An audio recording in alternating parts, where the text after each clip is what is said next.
Hola, ¿qué tal? Pues nuevamente estamos aquí queriendo preparar el corazón, disponiéndolo para la escucha atenta de la palabra de Dios, especialmente en este ambiente litúrgico, en el ambiente del sacrificio de Jesús en la cruz, que se celebra cada domingo, ¿verdad?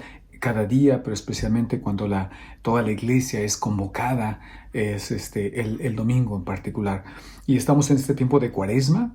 Y ahora vamos a ir a nuestro segundo domingo de Cuaresma y después de las tentaciones, todos los años, después de las tentaciones, se medita en la experiencia de la transfiguración de Jesús en la montaña.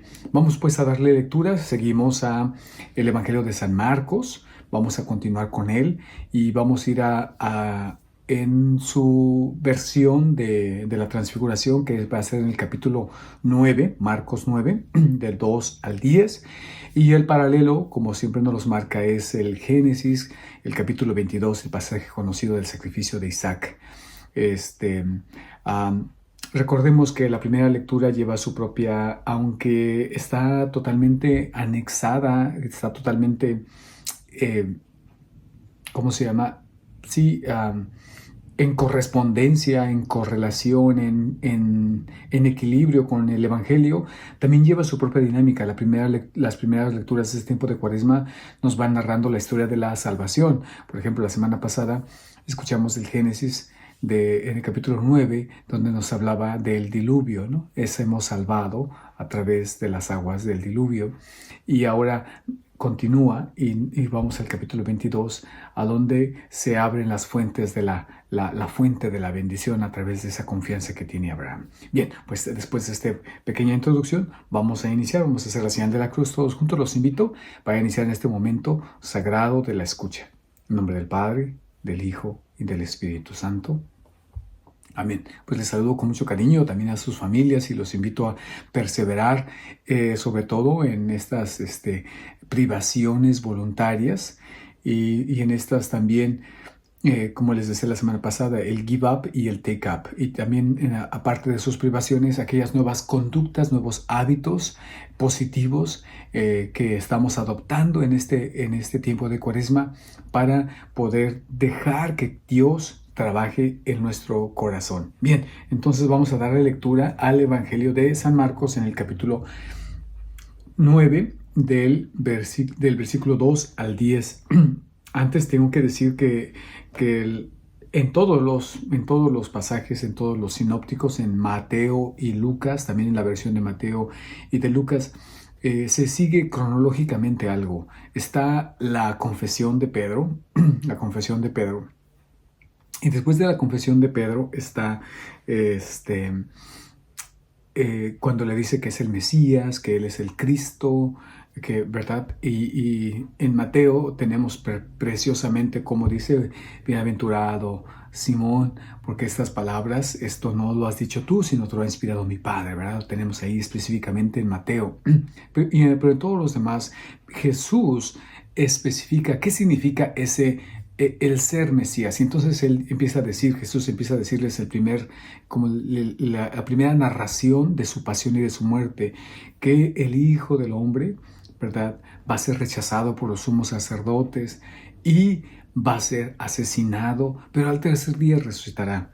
Y también vamos a escuchar cómo en estos tres evangelios los discípulos, especialmente encabezando Pedro, tratan de parar, tratan de decir, no, tú eres un Mesías, pero eres un Mesías diferente. Entonces Jesús quiere revelar esta experiencia de entrega de vida y es malinterpretado o no aceptado este mensaje. Y entonces inmediatamente Jesús va a lanzar nuevamente, va a decir, bueno, que quiera seguirme, que tome su cruz y me siga, que se niegue a sí mismo.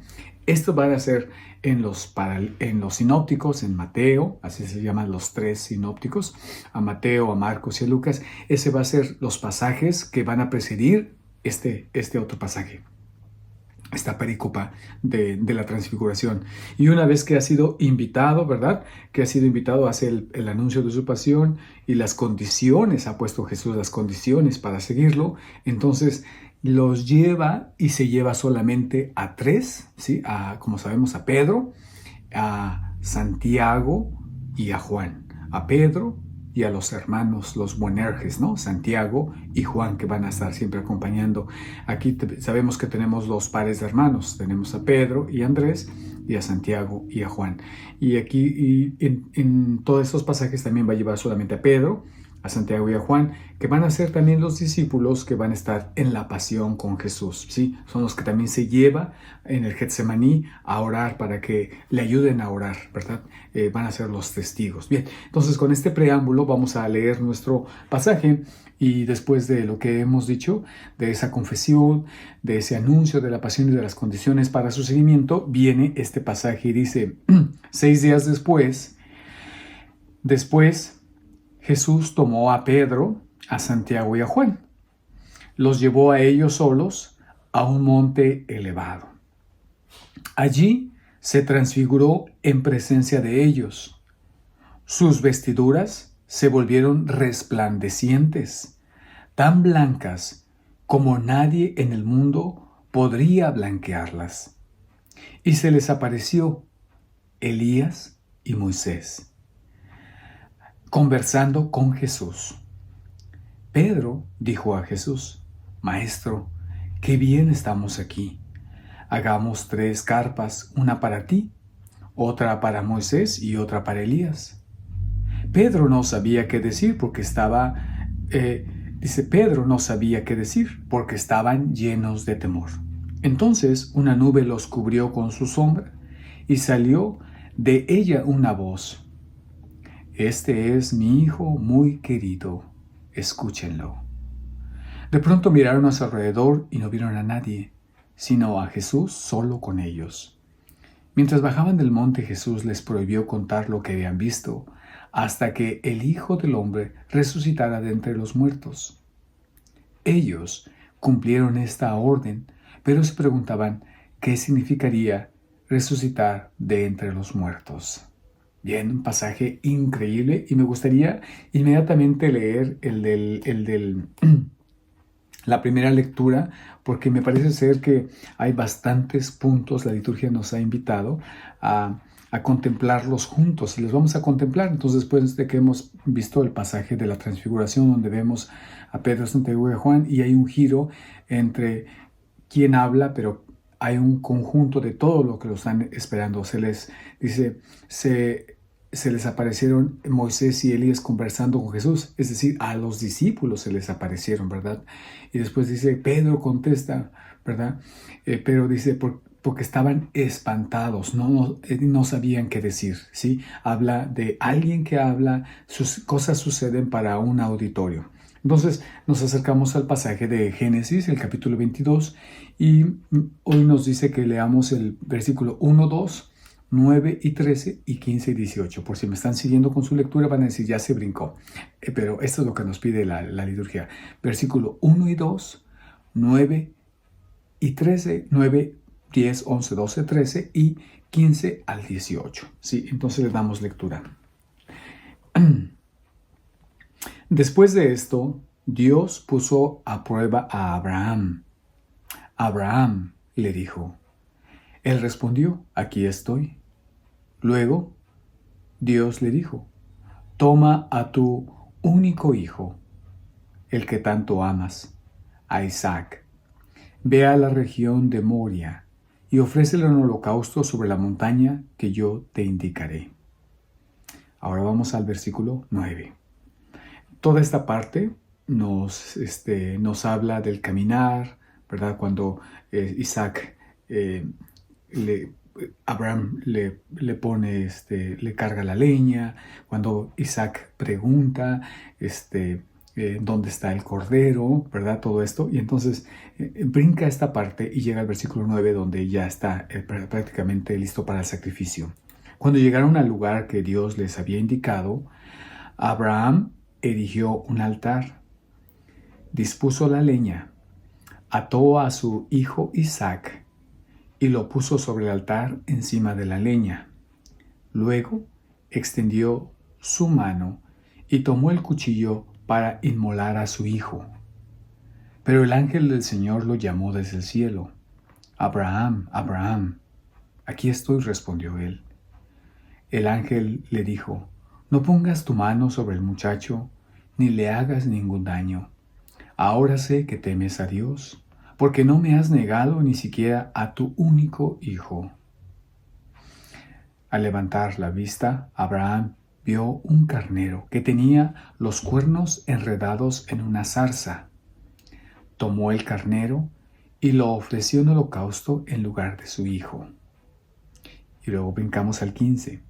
Luego el ángel del Señor llamó por segunda vez a Abraham desde el cielo y le dijo, juro por mí mismo, oráculo del Señor, porque has obrado de esta manera y no me has negado a tu hijo único, yo te colmaré de bendiciones y multiplicaré tu descendencia como las estrellas del cielo y como la arena que está a la orilla del mar.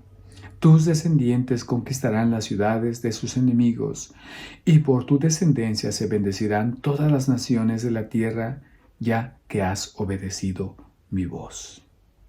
Bien, este es el pasaje hermosísimo que encontramos, y precisamente la segunda lectura va a ser de Romanos en el capítulo 8, donde pues va a hablar, va a evocar a este amor, dice que a este amor del Padre. Aquí hay dos papás en la primera lectura y en el Evangelio. La primera relación que tenemos es el Padre que habla de este es mi hijo muy amado. Y cuando Dios le habla a Abraham, dice, toma a tu hijo, tu único hijo, el amado.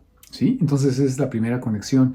Y habla que están en una montaña, y vemos que Abraham también está en una montaña donde va a sacrificar a su hijo.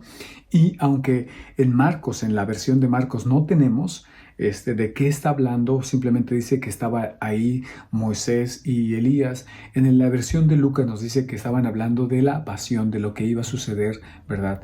En su muerte. Es decir, que estaban hablando de su sacrificio. Y es el primer vínculo que tenemos. Ahorita me voy a regresar al Evangelio, pero para ir como haciendo el enlace de por qué esta lectura y por qué esta otra lectura. Y me parece clave que leamos la segunda lectura en Romanos 8, del 31 al 34, que empieza prácticamente en el 31b, después de la pregunta. Dice, si Dios está con nosotros, ¿quién estará contra nosotros? El que no escatimó a su propio Hijo, sino que lo entregó por todos nosotros, ¿no nos concederá con él toda clase de favores? ¿Quién podrá acusar a los elegidos de Dios? Dios es el que justifica. ¿Quién se atreverá a condenarlos? ¿Será acaso Jesucristo el que murió?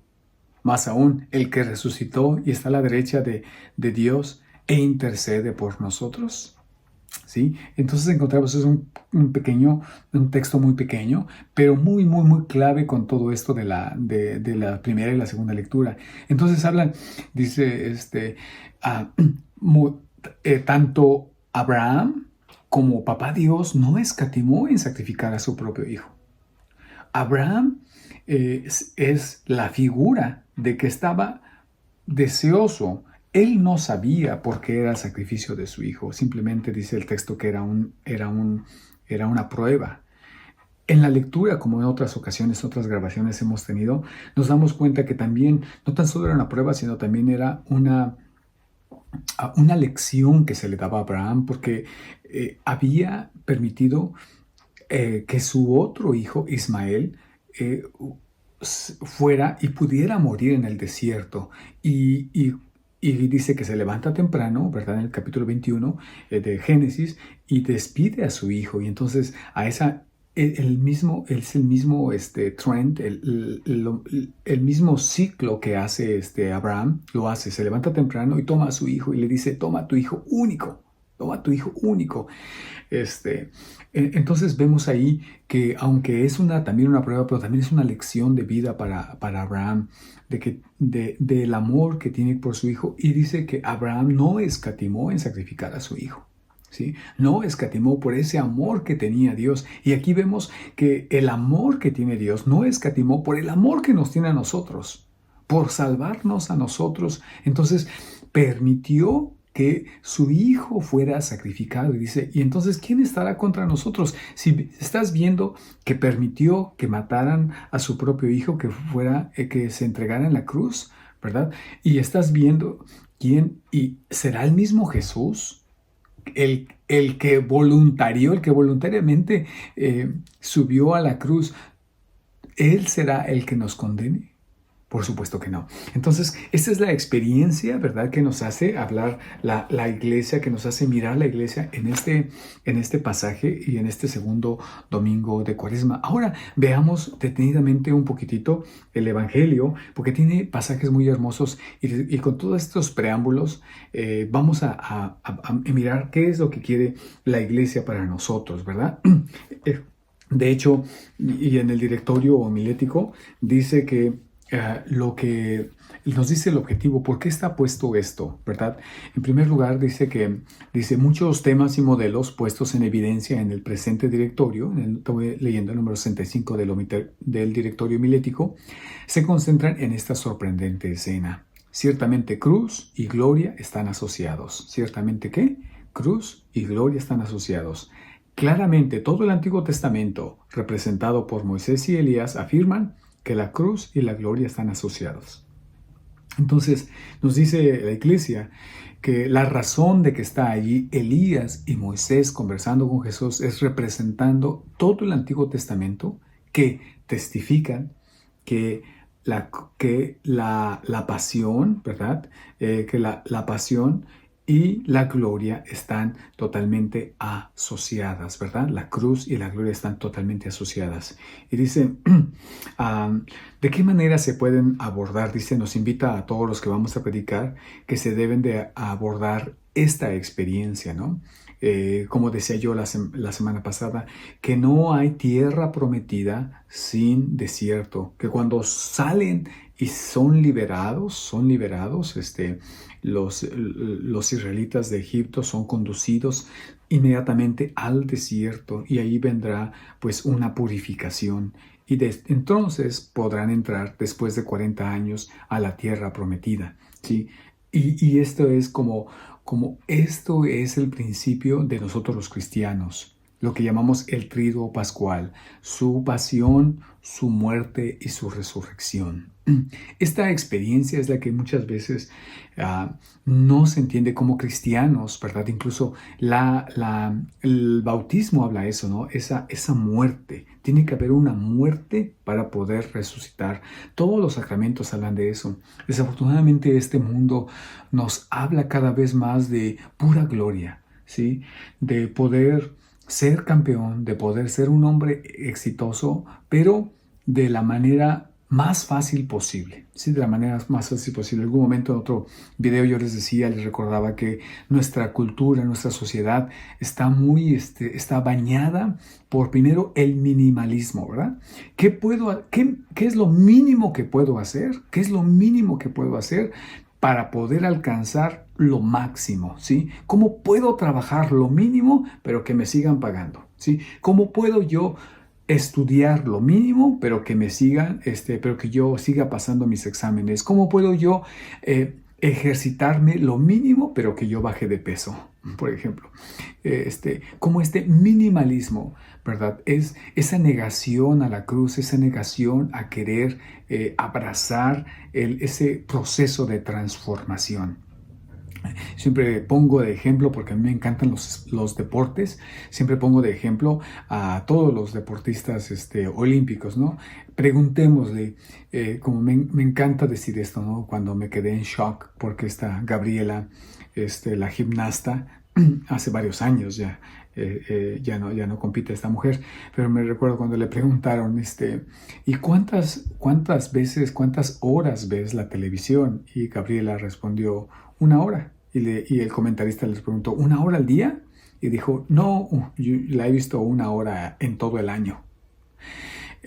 Lo cual significa toda su dedicación, todo su entrenamiento, en dónde está puesta toda su fuerza. Eso primero, el minimalismo.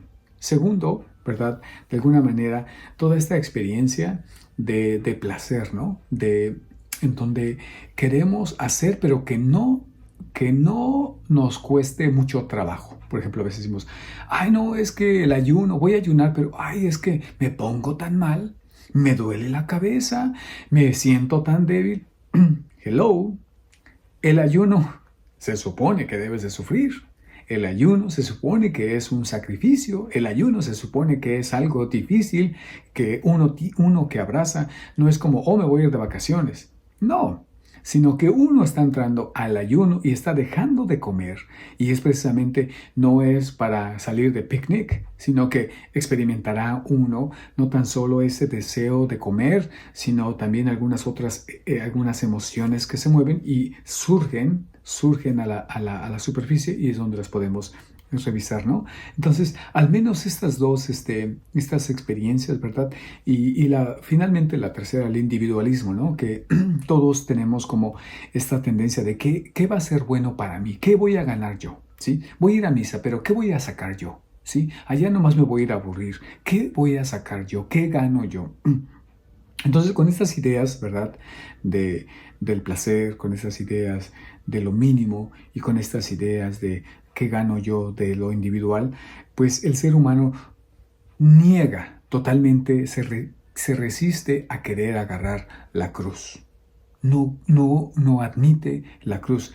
Y la palabra de Dios nos habla de que precisamente ese símbolo de Moisés y Elías atestiguan que ese es el camino y que hoy Jesús lo va a llevar a cabo. Y continuamos con nuestro directorio. Dice, probablemente, y esto me fascina, porque dice, la mejor síntesis del significado de tal misterio nos los ofrecen las bellísimas palabras del prefacio de este domingo. El prefacio, así cuando decimos, Señor, esté con ustedes, y con tu espíritu levantemos el corazón, ¿verdad? Lo tenemos levantado hacia el Señor. Demos gracias al Señor nuestro Dios, es justo y necesario. Entonces va a decir el sacerdote, en verdad es justo y necesario. Y inmediatamente, atención, porque viene esta oración que dice, probablemente las bellísimas del prefacio sacerdote, iniciando la oración eucarística en nombre de todo el pueblo, da gracias a Dios por medio de nuestro Señor Jesucristo, por medio de la transfiguración, diciendo, Él, después de anunciar su muerte a los discípulos, les mostró en el Monte Santo el esplendor de su gloria para testimoniar, ¿sí? Para testimoniar, dice ahí, de acuerdo con la ley y los profetas, que la pasión es el camino de la resurrección. De alguna manera Jesús les anticipa lo que va a pasar. Sí, de alguna manera dice, que no tengan tanto miedo al sufrimiento, a la muerte no les quedó claro lo de la resurrección. Se quedaron solamente en shock, se quedaron fijados solamente con que iba a sufrir mucho, con que iba a ser rechazado, con que iba a ser dado a muerte, y al tercer día resucitaría. Esa última parte pareciera ser que se la brincan, y entonces Jesús muestra como una anticipación de lo que va a pasar en su resurrección, ¿no? De esa gloria que es el Hijo de Dios, esa gloria en donde se cumple todo, donde vendrá toda la vida, ¿verdad? Y aquí lo curioso, si ponemos atención, lo curioso es que Pedro no entiende esta transfiguración, porque dice que, bueno, sus vestiduras se volvieron resplandecientes. Marcos pone mucho énfasis en las vestiduras, ¿verdad? Y dice que se aparecieron Elías y Moisés conversando, y Pedro dice a Jesús, Maestro, qué bien estamos aquí. Dos cosas. Primero le dice maestro, le dice rabí, ¿no? Rabí. Pedro, estás viendo que no es un rabí. Bueno, que no simplemente es un rabino. Estás viendo que es el Hijo de Dios. Estás viendo que se está manifestando toda su gloria, que está viendo que está mostrando todo el esplendor de su gloria. Pedro, ya antes has dicho, él mismo ha dicho, tú eres el Mesías, ya le has confesado que él es el Mesías, y ahorita en esta circunstancia te regresas y no has entendido y le dices, Rabí.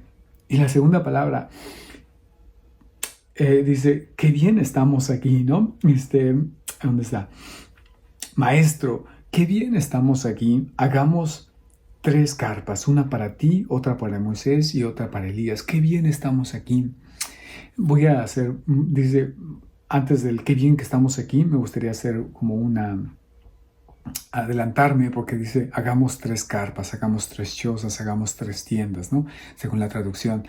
Es decir, trata a Jesús como a Moisés y a Elías. Se quedó tan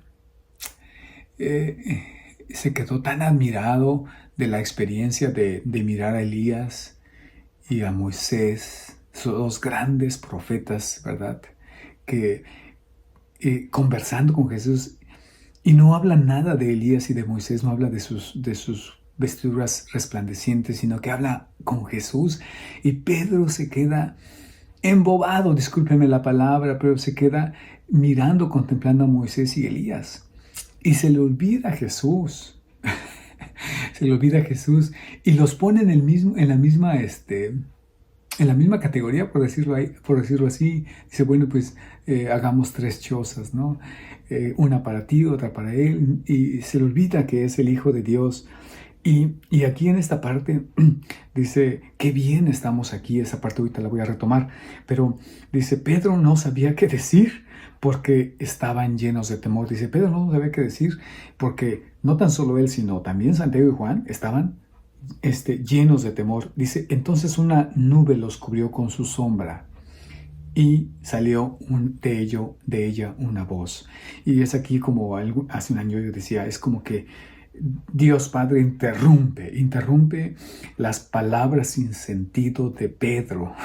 Él dice, este es mi hijo muy querido, escúchenlo, este es mi hijo amado, escúchenlo. Es como si el papá dijera, Pedro, ¿no te das cuenta que es mi hijo? ¿No te das cuenta que te lo estoy entregando? Y bueno, y es que eso es cierto, hermanos. Yo creo que eso es cierto. Nosotros somos tan lentos que a veces en la Eucaristía no nos damos cuenta a quién el Padre nos está entregando. ¿Qué es el sacrificio de Jesús en la cruz? Es el único sacrificio de Jesús en la cruz, incruento, que no hay derramamiento de sangre otra vez, y que es el mismo, no es otro sacrificio, es el mismo sacrificio de Jesús en la cruz, y que a través de la liturgia nos los hace presente. Y llegamos tarde, nos estamos aburriendo, salimos al baño, no tenemos ni idea, no estamos en devoción, se nos va la cabeza por otro lado, tenemos pendientes, estamos mirando al otro. No nos damos cuenta, Pedro. Y dice aquí, qué bien estamos aquí.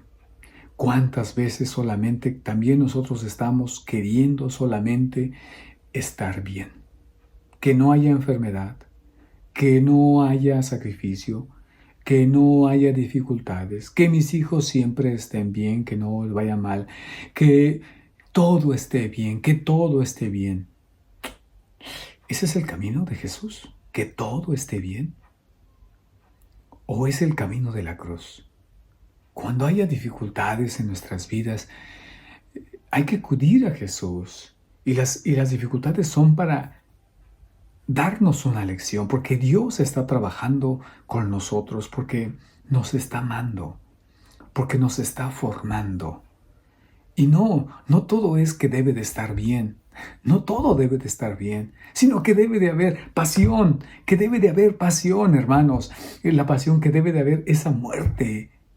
Nosotros tenemos que morir, nosotros tenemos que negarnos a nosotros mismos, tenemos que abrazar nuestra cruz. ¿Por qué? Porque ya vimos que el camino es la gloria, y hoy Jesús nos permite en cada Eucaristía ver su santo rostro eucarístico cuando nos los muestra. Dicen, esto es mi cuerpo que será entregado por ti. Esto. Y vemos su rostro eucarístico. Es nuestra transfiguración, y tal vez venimos todos con muchas dificultades en la vida, con muchas penas, con sufrimientos, con desolaciones que tal vez ni yo las puedo entender, pero nos da la oportunidad de decir, aguanta, como me gusta decir, aguanta, riata, que es el último jalón, aguanta, porque estoy trabajando en ti. Y es como aquel artista que está golpeando su hierro, que lo está golpeando y que en cada golpe le está dando forma, que es aquel David, el Miguel Ángel que está esculpiendo al David y con cada golpe de cincelazo le está arrancando una parte de su vida y la piedra dice, ya no me pegues tanto, pero no se da cuenta que está descubriendo, está forjando la imagen de Jesús en esa roca brusca, que solamente los ojos de Dios pueden ver la belleza, lo que está escondido en esa roca. Hermanos, no tengamos miedo en esta bendita Cuaresma. Es difícil, pero abracémosla. Y este domingo se nos da la oportunidad de contemplar lo que será de nosotros. Porque, como dice el credo, Él es luz de luz y es Dios verdadero, Dios verdadero. Y nos comparte esa luz para que nosotros brillemos como Él brilla. Que el Señor les bendiga. En nombre del Padre, del Hijo y del Espíritu Santo. Nos vemos pronto. Nos vemos en la Eucaristía.